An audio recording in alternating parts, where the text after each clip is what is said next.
नमस्कार साथियों, आपके अपने चैनल बीएसएटी की क्लासेस में आप सभी का स्वागत है। दोस्तों, आज की वीडियो में हम डिस्कस करने वाले हैं सामान्य अध्ययन के 75 प्लस धुआंधार प्रश्न जो कि प्रीवियस ईयर में पूछे गए हैं और जो अभ्यर्थी यूपी जेल वार्डर की तैयारी कर रहे हैं उनके लिए यह वीडियो अत्यंत महत्वपूर्ण है, क्योंकि दोस्तों आज की वीडियो में हम संभावित प्रश्नों को आपके साथ डिस्कस करने वाले हैं जो आपकी परीक्षा की दृष्टि से बहुत इंपॉर्टेंट है। तो चलिए वर्दी के दीवानों, वीडियो को शुरू करते हैं और वीडियो पसंद आए तो इसे लाइक कीजिए, शेयर कीजिए और सपोर्ट कीजिए। आज का सबसे पहला प्रश्न, लोकसभा चुनाव अधिसूचित करने का अधिकार किसे प्राप्त है? विचार करके बताएं दोस्तों, लोकसभा का जो चुनाव होता है उसकी घोषणा या फिर अधिसूचित करना जो है वो किसके द्वारा किया जाता है?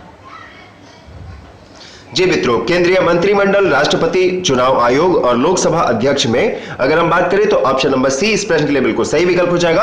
लोकसभा चुनाव का अधिसूचित करने का अधिकार चुनाव आयोग के पास होता है। दोस्तों, अगर हम बात पूछें कि भारत में चुनाव आयोग की स्थापना कब की गई थी, क्या आप जानते हैं दोस्तों? भारतवर्ष में 25 जनवरी 1950 को चुनाव आयोग की स्थापना की गई थी। याद रखिएगा दोस्तों, चुनाव आयोग की स्थापना भारतवर्ष में 25 जनवरी 1950 को की गई थी। चलिए मित्रों, बढ़ते हैं अगले प्रश्न की ओर।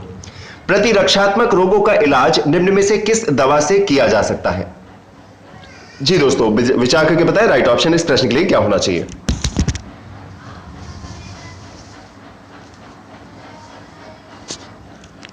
जी मित्रों, अगर हम बात करें तो प्रतिरक्षात्मक रोगों का इलाज गामा ग्लोबुलिन नामक दवा से किया जा सकता है और इसका प्रयोग जो है वो प्रतिरक्षा तंत्र को मजबूत बनाने के लिए किया जाता है। Very good, option number D इस प्रश्न के लिए हो जाएगा बिल्कुल सही विकल्प। चलिए मित्रों, बढ़ते हैं अगले प्रश्न की ओर। कौन सा सस्तन प्राणी, माने कौन सा स्तनधारी प्राणी जो है वो उड़न लोमड़ी के रूप में जाना जाता है? जी दोस्तों, जिसे हम जानते हैं मानते हैं कोरोना का जिम्मेदार चमगादड़, इस प्रश्न के लिए हो जाएगा बिल्कुल राइट ऑप्शन। उड़न लोमड़ी के नाम से चमगादड़ को जाना जाता है। चलिए मित्रों, देखते हैं अगला प्रश्न। कॉफी का मूल स्थान निम्नलिखित में से कौन सा देश है? जी, कॉफी का मूल स्थान,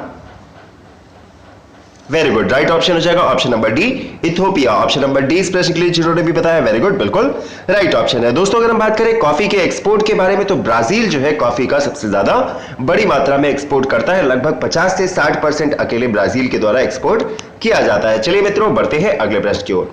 पंचायती राज प्रणाली में कितनी श्रेणी संरचना होती है? इंपॉर्टेंट प्रश्न है दोस्तों, विचार करके बताएं इस प्रश्न के लिए सही विकल्प क्या होना चाहिए। जी मित्रों, अगर हम बात करें पंचायती राज प्रणाली की तो इसमें 3 श्रेणी संरचना होती है। कितनी होती है? 3 श्रेणी संरचना होती है। नाम क्या है दोस्तों इन श्रेणी संरचनाओं के? तो सबसे जो पहले स्तर का होता है वह होती है ग्राम पंचायत। आपने गांव में देखी होगी दोस्तों, ग्राम पंचायत होती है। उसके बाद होती है, उससे बड़े स्तर की होती है क्षेत्र पंचायत, और जो जिले के स्तर पर काम करती है दोस्तों उसे हम जिला पंचायत या फिर जिला परिषद कहते हैं। तो इस प्रकार पंचायती राज प्रणाली में 3 श्रेणी संरचना होती है, ग्राम पंचायत, क्षेत्र पंचायत और जिला पंचायत। चलिए मित्रों, बढ़ते हैं अगले प्रश्न की ओर। निम्नलिखित में से किस मामले में निर्णय के कारण संविधान में पहला संशोधन कब हुआ था? मोस्ट इंपॉर्टेंट प्रश्न है दोस्तों, इस प्रश्न से आपको पता चलेगा कि हमारे संविधान में पहला संशोधन कब हुआ था। जी, तो उसके लिए हम बता दें दोस्तों, वर्ष 1951 में भारतीय संविधान में पहला संशोधन किया गया था। किस मुकदमे के कारण किया गया था दोस्तों? तो चंपकचम दौरारा जन बनाम मद्रास राज्य। ऑप्शन नंबर सी इस प्रश्न के लिए मित्रों जिन्होंने भी बताया बिल्कुल राइट ऑप्शन। चलिए मित्रों, बढ़ते हैं अगले प्रश्न की ओर। आर्थिक सहयोग व विकास संगठन, जिसे हम OECD के नाम से जानते हैं, मुख्यालय कहां पर स्थित है? जी दोस्तों, यह जो है 35 सदस्य देशों का एक अंतर सरकारी आर्थिक संगठन है और इसकी स्थापना दोस्तों कब हुई थी? इसकी स्थापना जो है वर्ष 1960 में हुई थी। मुख्यालय पूछा गया है आपसे तो दोस्तों फ्रांस का पेरिस इस प्रश्न के लिए बिल्कुल सही विकल्प हो जाएगा ऑप्शन नंबर ए। चलिए मित्रों, बढ़ते हैं अगले प्रश्न की ओर। अंतरराष्ट्रीय करारों को लागू करने के लिए राज्य सूची में दिए गए विषयों पर संसद द्वारा अधिनियमित कानूनों के उदाहरण निम्नलिखित में से कौन से हैं? तो दोस्तों पी और क्यू करके आपको 2 ऑप्शन दे रखे हैं, 2 विकल्प दे रखे हैं। पी में दे रखा है कि व्यापार संबंधी बौद्धिक संपदा अधिकार और क्यू में अपहरण विरोधी अधिनियम। तो विचार करके बताएं दोस्तों इस प्रश्न के लिए राइट ऑप्शन क्या होगा।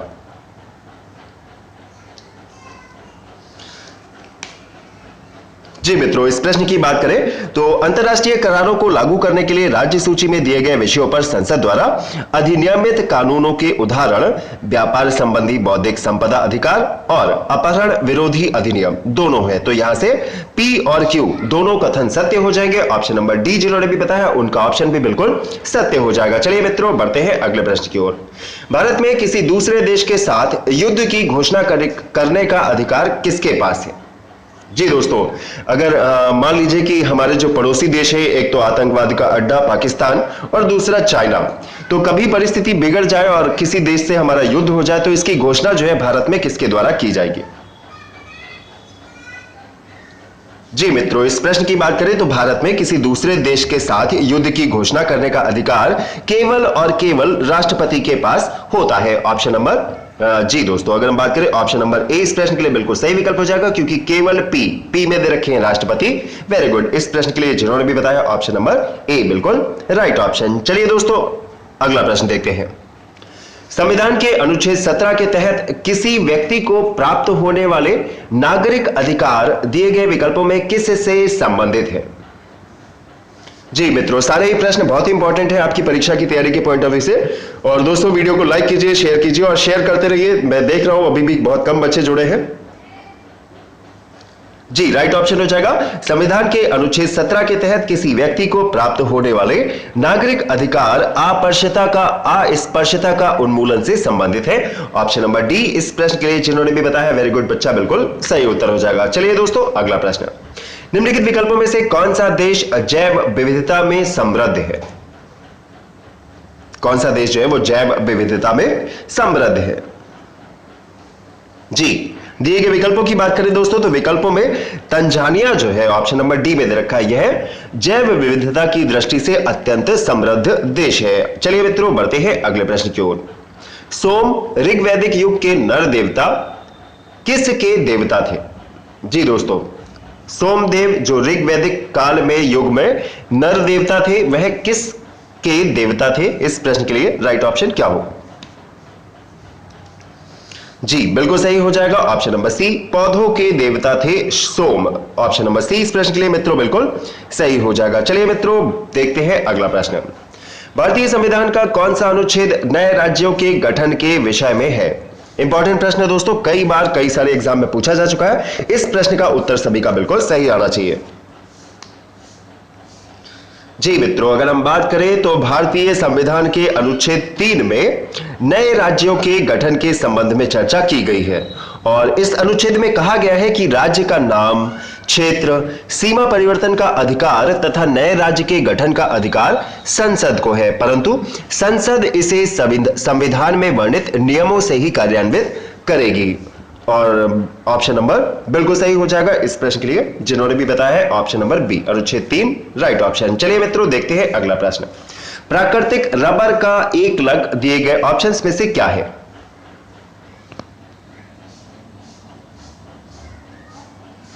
जी मित्रों, प्राकृतिक रबर का एकलक आइसोप्रेन। ऑप्शन नंबर बी बिल्कुल राइट ऑप्शन। चलिए मित्रों, बढ़ते हैं अगले प्रश्न की ओर।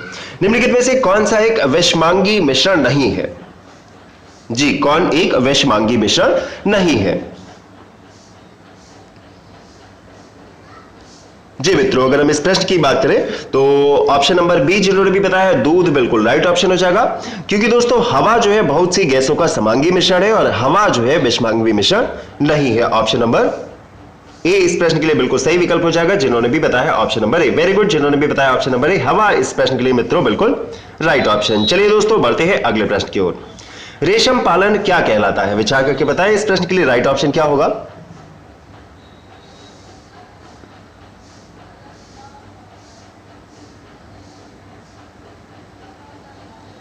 जी मित्रों, इस प्रश्न की बात करें ऑप्शन नंबर सी बिल्कुल राइट ऑप्शन हो जाएगा। रेशम पालन जो है सेरीकल्चर कहलाता है। चलिए मित्रों, देखते हैं अगला प्रश्न।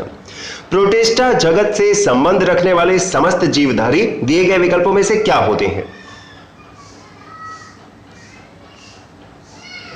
जी मित्रों, प्रोटिस्टा जगत से संबंध रखने वाले समस्त जीवधारी एक कोशिकीय और यूकेरियोटिक होते हैं। ऑप्शन नंबर ए इस प्रश्न के लिए हो जाएगा बिल्कुल राइट ऑप्शन। चलिए मित्रों, बढ़ते हैं अगले प्रश्न की ओर। निम्नलिखित में से कौन सा वर्णक बीजों के अंकुरण से संबंध रखता है? जी, विचार करके बताएं इस प्रश्न के लिए राइट ऑप्शन क्या होना चाहिए।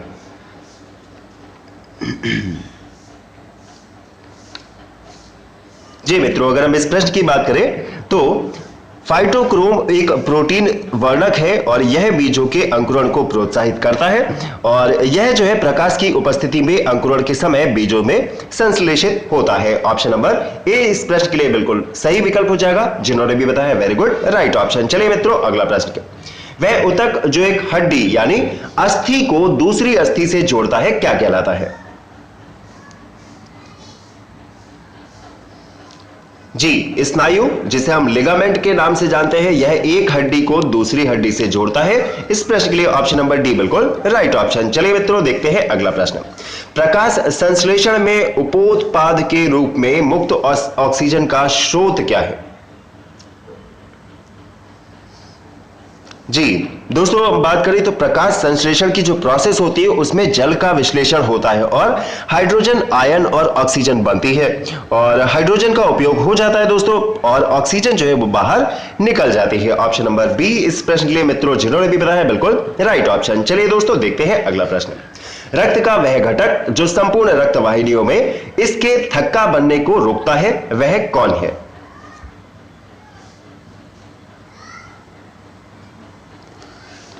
जी मित्रों, इस प्रश्न के लिए बिल्कुल राइट ऑप्शन हो जाएगा ऑप्शन नंबर बी। दोस्तों, हिरेपिन रक्त में उपस्थित होता है और यह रक्त के स्कंदन को रोकता है। राइट ऑप्शन हो जाएगा ऑप्शन नंबर बी। चलिए मित्रों, देखते हैं अगला प्रश्न।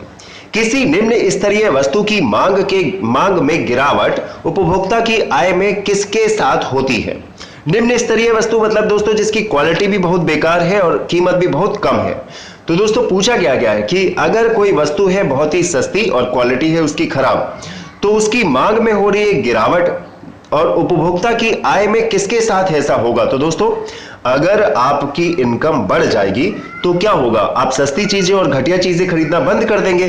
तो यहां पर ऑप्शन नंबर ए जिन्होंने भी बताया बिल्कुल राइट ऑप्शन हो जाएगा। निम्न स्तर की वस्तु की मांग में उपभोक्ता की आय के बढ़ने के साथ साथ गिरावट होती रहती है। चलिए मित्रों, बढ़ते हैं अगले प्रश्न की ओर।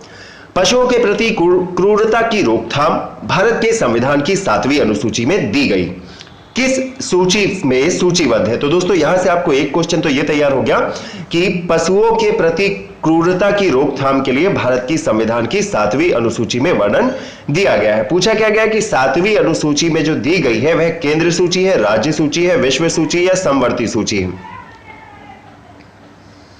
जी, राइट ऑप्शन हो जाएगा ऑप्शन नंबर डी जिन्होंने भी बताया बिल्कुल राइट ऑप्शन है। 7वीं अनुसूची में दी गई समवर्ती सूची में सूचीबद्ध है। Very good, option number D जिन्होंने भी बताया राइट ऑप्शन। अगला प्रश्न। जी दोस्तों, विचार करके बताएं दिए गए विकल्पों में से कौन संघ सूची और समवर्ती सूची के विषयों पर कानून बनाती है? जी मित्रों, लोकसभा सही विकल्प हो जाएगा। लोकसभा जो है वो संघ सूची और समवर्ती सूची के विषयों पर कानून बनाती है। ऑप्शन नंबर ए हो जाएगा राइट ऑप्शन। चलिए मित्रों, बढ़ते हैं अगले प्रश्न की ओर। चोल अभिलेखों में उल्लेखित भूमि की विभिन्न कोटियों के अनुसार किस को किसी विद्यालय के रखरखाव की भूमि कहा जाता था?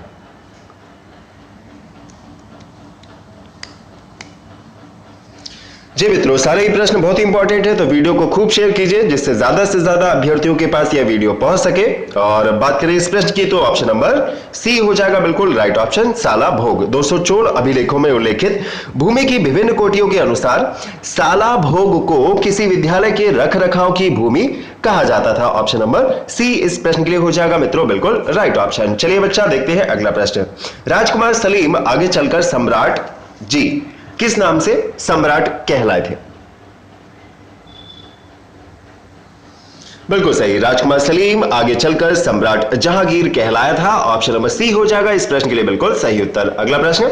पृथ्वी की सतह पर सैलों के टूटने से किसकी क्रिया होती है? दोस्तों पूछा गया पृथ्वी की सतह पर जो शैल होते हैं अगर वो टूटे तो किस प्रकार की प्रक्रिया या प्रोसेस होगी? जी, पृथ्वी की सतह पर शैलों के टूटने से अपक्षय की क्रिया होती है। ऑप्शन नंबर 20 प्रश्न के लिए जिन्होंने भी बताया मित्रों बिल्कुल सही उत्तर है। अगला प्रश्न। आपतित किरण आपतन बिंदु पर और परावर्तित किरण सभी एक तल में रखे होते हैं। रिक्त स्थान की पूर्ति कीजिए। दोस्तों विचार करके बताएं कौन सा ऑप्शन जो है इस प्रश्न के लिए सही उत्तर होना चाहिए। जी मित्रों, आपतित किरण आपतन बिंदु पर अभिलंब और परावर्तित किरण सभी एक तल में होते हैं और यह जो है प्रकाश का परावर्तन नियम है। ऑप्शन नंबर सी बिल्कुल सही विकल्प हो जाएगा मित्रों, जिन्होंने भी बताया वेरी गुड, बिल्कुल सही उत्तर है। चलिए मित्रों बढ़ते हैं अगले प्रश्न की ओर।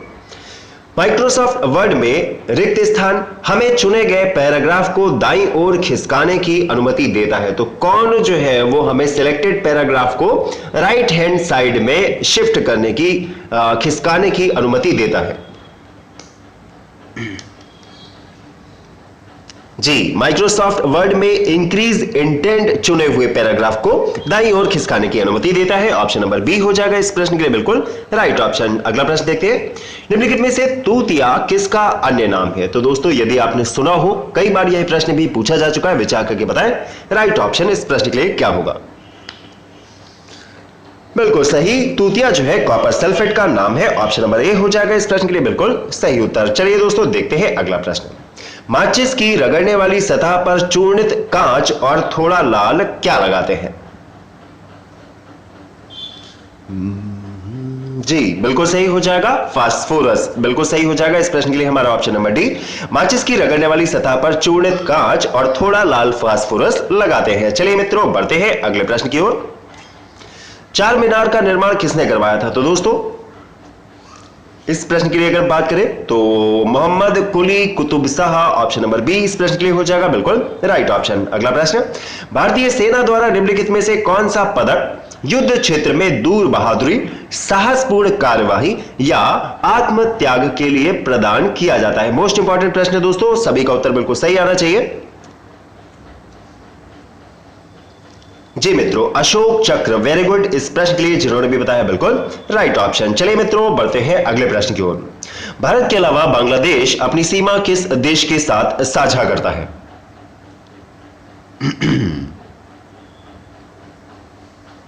जी, दिए गए विकल्पों की बात करें, ऑप्शन नंबर डी इस प्रश्न के लिए बिल्कुल राइट ऑप्शन हो जाएगा। बांग्लादेश जो है वो भारत के साथ साथ म्यांमार के साथ भी अपनी सीमाएं साझा करता है। चलिए मित्रों बढ़ते हैं अगले प्रश्न की ओर। निम्नलिखित में से कौन सा भारत में मौद्रिक नीति जो हमारी मॉनेटरी पॉलिसी होती है उसका घटक नहीं है?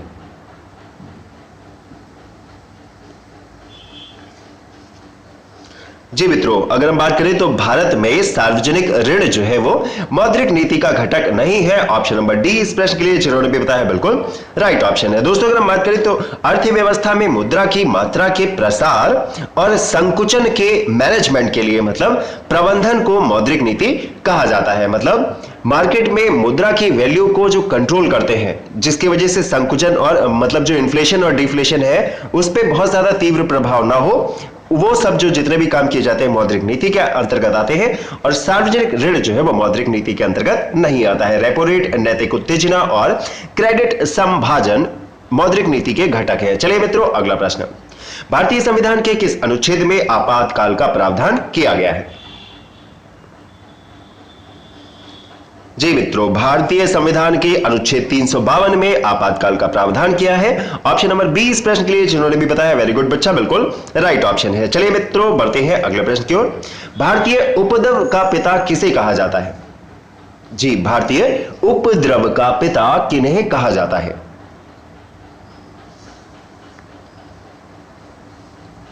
जी, ऑप्शन नंबर बी हो जाएगा बिल्कुल राइट ऑप्शन, बाल Gangadhar Tilak, option number B सही विकल्प। अगला प्रश्न, निम्नलिखित में से कौन सा क्षेत्र उष्णकटिबंधीय सदाबहार वन से ढका हुआ है?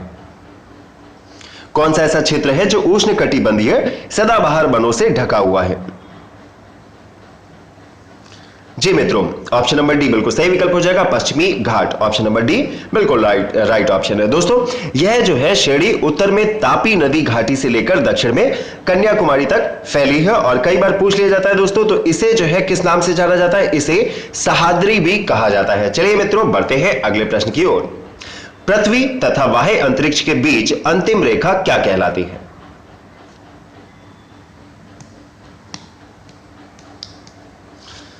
जी दोस्तों, अगर हम बात करें तो पृथ्वी तथा बाह्य अंतरिक्ष के बीच जो अंतिम रेखा है उसे हम मैग्नेटोपास कहते हैं। ऑप्शन नंबर डी इस प्रश्न के लिए जिन्होंने भी बताया बिल्कुल राइट ऑप्शन है। और यह दोस्तों यह एक चुंबकत्वीय मंडल सीमा है। चलिए मित्रों बढ़ते हैं अगले प्रश्न की ओर। जी, थाइमस ग्रंथि द्वारा निर्मित हार्मोन का क्या नाम है? इंपॉर्टेंट प्रश्न है दोस्तों, क्या आप जानते हैं इस प्रश्न के लिए राइट ऑप्शन क्या होगा? जी, ग्रंथि के नाम से मिलता जुलता, थाइमस ग्रंथि द्वारा निर्मित हार्मोन का नाम थाइमोसिन है। ऑप्शन नंबर डी इस प्रश्न के लिए हो जाएगा बिल्कुल राइट ऑप्शन। चलिए दोस्तों देखते हैं अगला प्रश्न। प्रकाश संश्लेषण क्लोरोफिल तथा किसकी उपस्थिति में होता है? तो दोस्तों विचार करके बताएं कि प्रकाश संश्लेषण के लिए एक तो क्लोरोफिल हो गया, दूसरा कौन सा तत्व दिए गए विकल्पों में ऐसा है जो आवश्यक है? जी, ऑप्शन नंबर डी हो जाएगा बिल्कुल राइट ऑप्शन। सूर्य के प्रकाश के अभाव में प्रकाश संश्लेषण की प्रक्रिया जो है वो असंभव है। ऑप्शन नंबर डी इस प्रश्न के लिए हो जाएगा बिल्कुल राइट ऑप्शन। अगला प्रश्न, कौन सा रक्त समूह जो है सार्वभौमिक स्वीकर्ता है? यूनिवर्सल एक्सेप्टर कौन है? ब्लड ग्रुप की बात हो रही है। जी मित्रों, इस प्रश्न के लिए अगर हम बात करें तो ऑप्शन नंबर डी बिल्कुल राइट ऑप्शन हो जाएगा। ए बी पॉजिटिव का ब्लड ग्रुप वाला व्यक्ति जो है वो किसी भी ब्लड ग्रुप के व्यक्ति का रक्त जो है वो ले सकता है। जबकि यूनिवर्सल डोनर कौन है?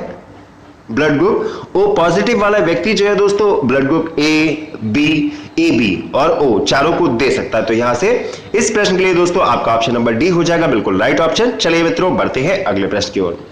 CAD दोस्तों, CAD जो है इसका पूरा नाम क्या होता है? विचार करके बताएं।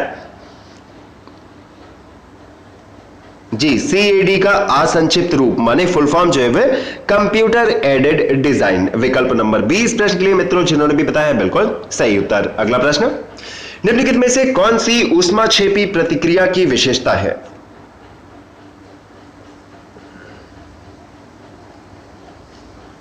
जी, राइट ऑप्शन हो जाएगा ऊष्मा का उत्सर्जन। इस प्रश्न के लिए बिल्कुल सही विकल्प है। चलिए मित्रों बढ़ते हैं अगले प्रश्न की ओर और दोस्तों वीडियो को शेयर जरूर करते रहिए।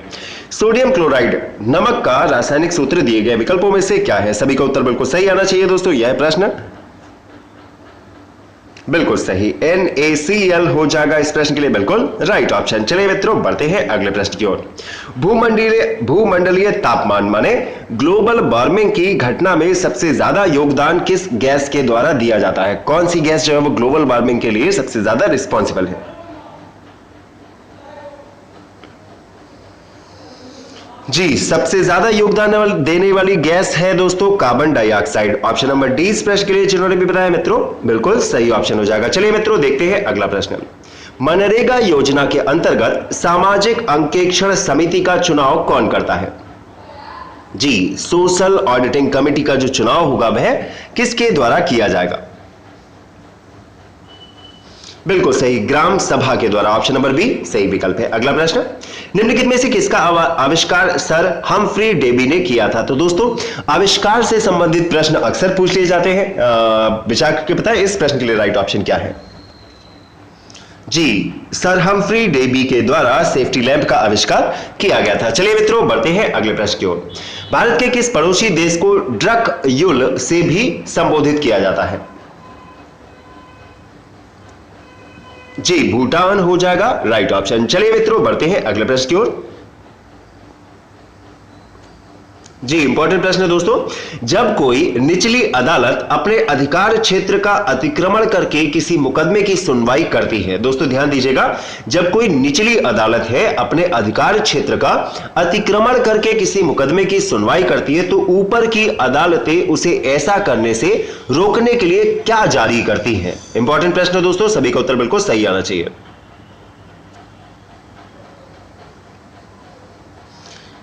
जी मित्रों, जब कोई निचली अदालत अपने अधिकार क्षेत्र का अतिक्रमण करके किसी मुकदमे की सुनवाई करती है तो ऊपर की अदालतें जैसे कि उच्च न्यायालय या फिर जो हाई कोर्ट है या फिर सुप्रीम कोर्ट उसे ऐसा करने से रोकने के लिए प्रतिषेध माने प्रोहिबिशन नामक रिट जारी करती हैं। ऑप्शन नंबर सी हो जाएगा इस प्रश्न के लिए बिल्कुल सही विकल्प। मोस्ट इंपॉर्टेंट प्रश्न दोस्तों जिन्होंने भी बताया option number C very good बिल्कुल राइट ऑप्शन। चलिए मित्रों देखते हैं अगला प्रश्न।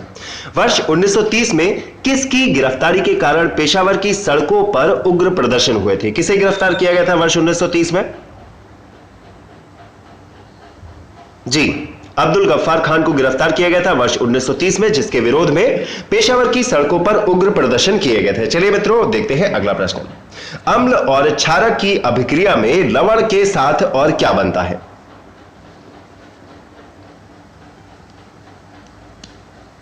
जी बिल्कुल सही, पानी बनेगा। ऑप्शन नंबर डी बिल्कुल सही है। अगला प्रश्न, गलने की प्रक्रिया को क्या कहा जाता है?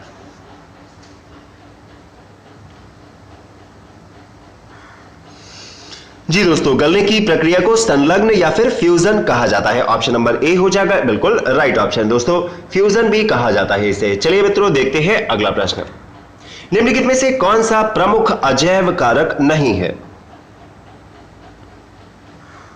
जी, निम्नलिखित में से वायु जो है प्रमुख अजैव कारक नहीं है। इसके अलावा तापमान, जल और प्रकाश जो है वो प्रमुख अजैव कारक है। चलिए मित्रों बढ़ते हैं अगला प्रश्न, हुमायूं का मकबरा कहां पर स्थित है? जी, हुमायूं का मकबरा जो है वो नई दिल्ली में स्थित है। ऑप्शन नंबर 20 प्रश्न के लिए जिन्होंने भी बताया बिल्कुल राइट ऑप्शन। इसका निर्माण दोस्तों, इसका निर्माण जो है हुमायूं की पत्नी, नाम था हाजी बेगम, और हुमायूं की पत्नी ने इसका निर्माण करवाया था। और यह जो है 4 बाग पद्धति पर बना है। और इसका जो है वास्तुकार कौन था? तो मिर्जा गयास बेग जो है वो हुमायूं के मकबरे का बिल्कुल सही वास्तुकार था। अगला प्रश्न, वायुमंडलीय परतों में कौन सी परत रेडियो प्रसारण में सहायता करती है? क्या आप जानते हैं इस प्रश्न के लिए राइट ऑप्शन क्या होगा? जी, वायुमंडल जो है रेडियो प्रसारण में सहायता करती है। ऑप्शन नंबर सी हो जाएगा राइट ऑप्शन। अगला प्रश्न, सुनहरी जरी, तो दोस्तों निम्नलिखित में से किसकी एक किस्म है सुनहरी जरी? जी, सुनहरी जरी जो है सिल्क की एक किस्म है। ऑप्शन नंबर डी इस प्रश्न के लिए जिन्होंने भी बताया बिल्कुल राइट ऑप्शन है। और इसका प्रयोग जो है दोस्तों मुख्य रूप से साड़ी के निर्माण में, जैसे बनारसी साड़ी के बारे में आपने सुना होगा, तो इसका उपयोग जो है मुख्य रूप से साड़ियों के निर्माण में किया जाता है। चलिए मित्रों बढ़ते हैं अगले प्रश्न की ओर, जनसंख्या घनत्व से आपका क्या मतलब है? क्या अभिप्राय होता है जनसंख्या घनत्व का? और दोस्तों इसी प्रकार के प्रश्न आपसे परीक्षा में पूछे जाने वाले हैं, तो जितनी ज्यादा से ज्यादा प्रैक्टिस कर लेंगे सिलेक्शन के उतना ही करीब पहुंचते जाएंगे। और दोस्तों यह क्लास उनके लिए बहुत ही इंपॉर्टेंट है जो 100% सिलेक्शन लेना चाहते हैं, क्योंकि दोस्तों बहुत ही गोल्डन चांस है, सुनहरा मौका है आपके पास। तो इस बार मेहनत में कोई कसर बाकी मत रखिएगा। एक बारी अगर आप कायदे से मेहनत कर लेंगे तो जिंदगी भर आपको उतनी मेहनत नहीं करनी पड़ेगी। इस प्रश्न की बात करें, ऑप्शन नंबर डी बिल्कुल सही विकल्प हो जाएगा। पृथ्वी के पृष्ठ के एक इकाई क्षेत्र में रहने वाले लोगों की संख्या जो है वो जनसंख्या घनत्व कहलाती है। चलिए दोस्तों देखते हैं अगला प्रश्न, उद्योग के निम्नलिखित प्रकारों में से टोकरी बुनाई किसका एक उदाहरण है?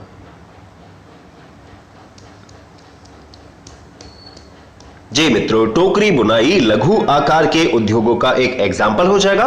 वेरी गुड, ऑप्शन नंबर ए इस प्रश्न के लिए मित्रों हो जाएगा बिल्कुल राइट ऑप्शन। अगला प्रश्न, तानाशाही के संदर्भ में निम्नलिखित कथनों में से कौन सा एक गलत है? जी विचार करके बताएं। पूछा गया तानाशाही के संदर्भ में कौन एक गलत है? जी मित्रों, तानाशाही में तानाशाह द्वारा लिए गए निर्णयों पर लोग प्रश्न नहीं कर सकते हैं, सत्य है। अंतिम निर्णय लेने की शक्ति जो है तानाशाह में निहित होती है, यह भी सत्य है। तानाशाह द्वारा लिए गए निर्णयों पर तानाशाह को स्पष्टीकरण देने की आवश्यकता नहीं होती है, यह भी सत्य है। तानाशाही में तानाशाह द्वारा लिए गए निर्णयों पर लोग प्रश्न उठा सकते हैं। तो दोस्तों ऑप्शन नंबर डी जो है वो गलत है। हिटलर अगर कोई निर्णय लेता है तो उसके निर्णय के खिलाफ जो है कोई भी प्रश्न नहीं उठा सकता है। ऑप्शन नंबर डी इस प्रश्न के लिए बिल्कुल राइट ऑप्शन। चलिए मित्रों बढ़ते हैं अगले प्रश्न की ओर, कृष्णराज सागर बांध जो है निम्नलिखित नदियों में से किस नदी पर बनाया गया है? वेरी गुड, इस प्रश्न के लिए जिन्होंने भी बताया ऑप्शन नंबर सी बिल्कुल सही विकल्प हो जाएगी। कृष्णराज सागर बांध कावेरी नदी पर बनाया गया है। 125 फीट की ऊंचाई है। किस राज्य में स्थित है? तो दोस्तों यह जो है कर्नाटक राज्य में स्थित है। चलिए मित्रों अगला प्रश्न, हिंदू उत्तराधिकार संशोधन अधिनियम 2005 मृतक प्रथा की संपत्ति में समान अधिकार प्रदान करता है। तो दोस्तों किसे किसे जो है मृतक पिता की संपत्ति में समान अधिकार प्रदान होंगे? अगर बात हो रही है हिंदू उत्तराधिकार संशोधन अधिनियम 2005 के अनुसार।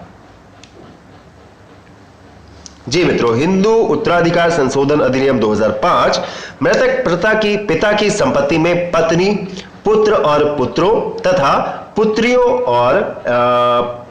को समान अधिकार प्रदान करता है। ऑप्शन नंबर ए हो जाएगा इस प्रश्न के लिए बिल्कुल राइट ऑप्शन। पत्नी, पुत्र या पुत्रों, पुत्री या फिर पुत्रियों को समान अधिकार प्रदान करता है। चलिए मित्रों देखते हैं अगला प्रश्न, सुल्ताना का स्वप्न नामक कहानी की लेखिका इनमें से कौन थी?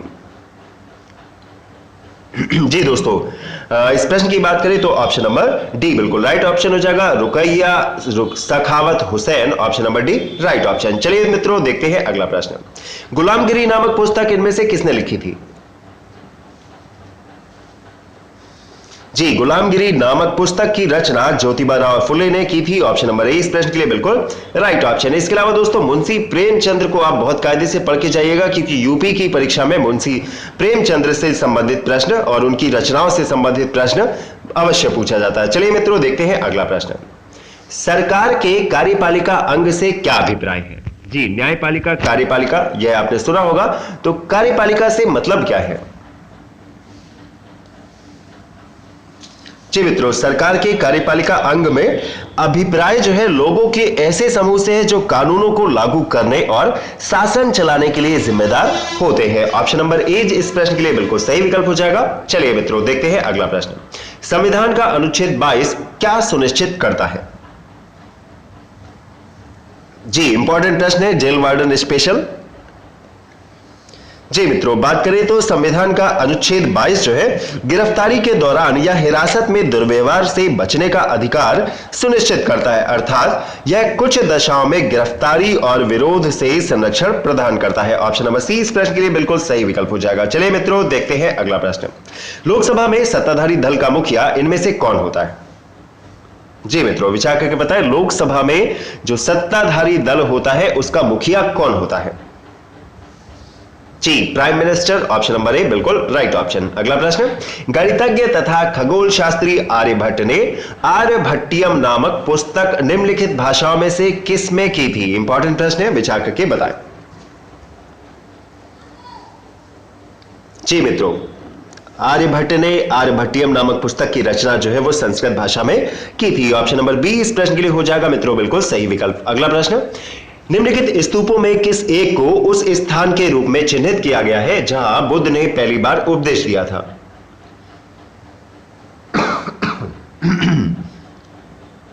जी साथियों, अगर हम बात करें इस प्रश्न की तो महात्मा बुद्ध ने अपना पहला उपदेश सारनाथ में दिया था। ऑप्शन नंबर डी इस प्रश्न के लिए बिल्कुल सही विकल्प है। चलिए मित्रों देखते हैं अगला प्रश्न।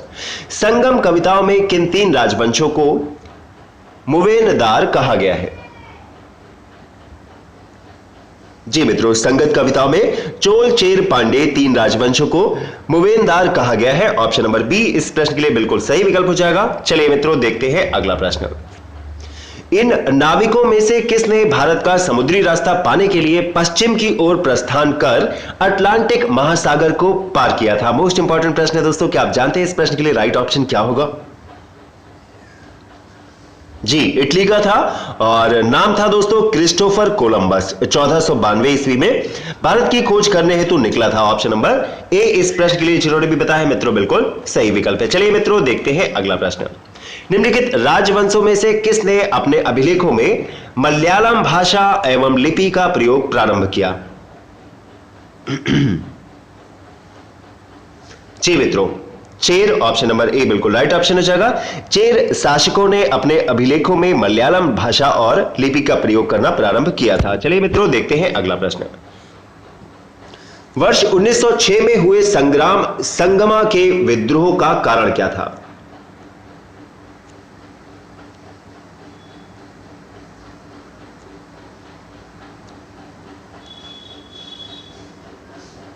जी, असोम में आदिवासी समूह द्वारा किया गया औपनिवेशिक वन कानूनों का विरोध वर्ष 1906 में हुए सोंग्राम संगमा के विद्रोह का प्रमुख कारण था। ऑप्शन नंबर बी बिल्कुल राइट ऑप्शन। चलिए मित्रों देखते हैं अगला प्रश्न। और दोस्तों कंपटीशन बहुत ज्यादा है तो प्रश्नों का स्तर जो है वो आसान बिल्कुल नहीं मिलने वाला है आपको, तो ये बिल्कुल इस भूल में बिल्कुल मत रहिए कि इजी टाइप का पेपर आ जाएगा, क्योंकि कंपटीशन दोस्तों बहुत ज्यादा है तो आपको आपकी तैयारी भी उसी लेवल की करनी पड़ेगी। चलिए दोस्तों इस प्रश्न की बात करें, भारत के लगभग मध्य भाग से होकर गुजरने वाला प्रमुख अक्षांश कौन सा है?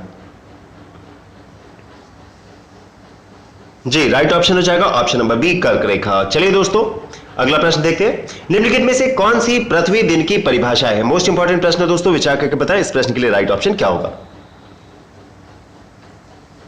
जी मित्रों, पृथ्वी दिन पृथ्वी का अपने अक्ष पर एक चक्कर पूरा करने में लगा समय होता है, अर्थात पृथ्वी पर दिन होने का प्रमुख कारण पृथ्वी का अपने अक्ष पर जो चक्कर लगाना है वह है। और एक चक्कर लगाने में कितना समय लगता है दोस्तों? 24 घंटे का समय लगता है। Very good. इस प्रश्न के लिए ऑप्शन नंबर बी जिन्होंने भी बताया बिल्कुल राइट ऑप्शन है। चलिए मित्रों देखते हैं अगला प्रश्न। मैत्री और दक्षिण गंगोत्री नामक भारत के शोध संस्थान निम्नलिखित महाद्वीपों में कहां पर स्थित है?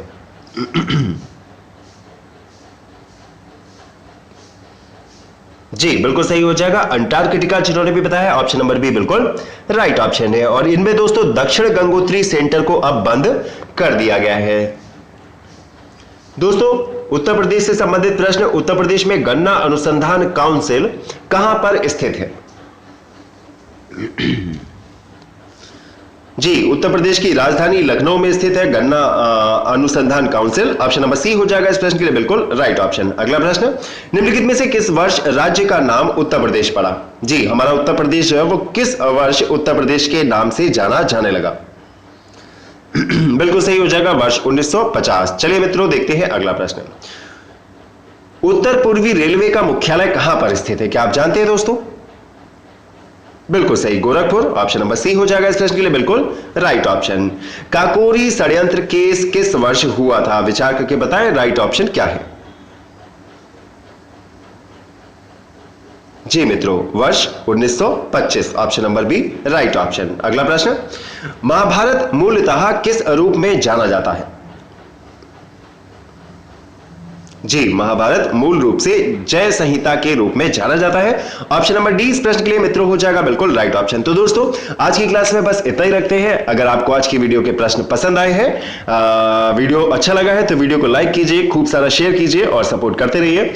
और ज्यादा जानकारी और तैयारी के लिए बने रहिए दोस्तों अपने चैनल BSc की क्लासेस के साथ। मिलते हैं कुछ ऐसे ही प्रश्न लेकर कुछ समय के बाद। तब तक के लिए नमस्कार।